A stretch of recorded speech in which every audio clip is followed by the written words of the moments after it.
weeks ago, actually it wasn't even a couple of weeks ago, a week ago, I fell on a tree and it scraped up my leg a whole lot, like really, really bad. I got some scarring going on my arms, I think, as well. Can't, oh there, see, right there. Yeah, that was because I fell on a tree. And then also, you see this right here? Yeah, that is a big owie.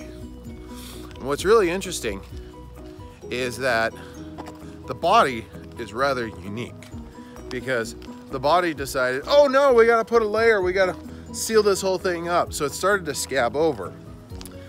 The interesting thing about it though is that the scab, as it was drying up, it was pulling the skin together to basically mend itself. Well, there's only one big problem, is that when it's pulling it together, it hurts like a lot. And then on top of that, if you're not careful and if you don't put ointment in, or you don't keep the wound clean, guess what? You can get an infection.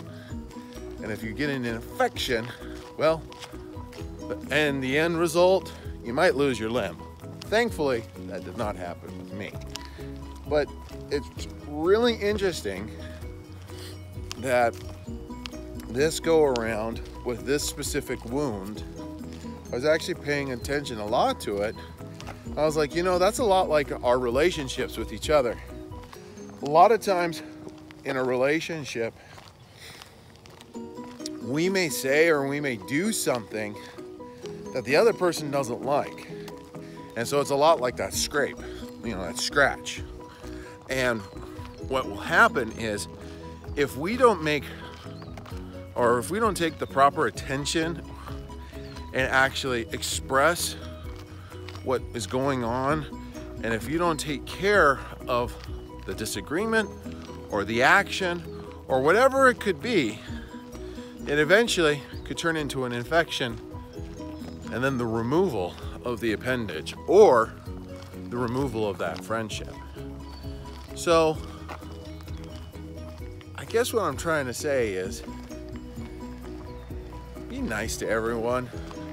And if something bad has happened recently, just try to resolve it. After all,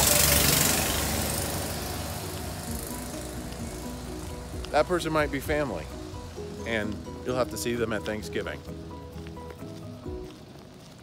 Something to think about.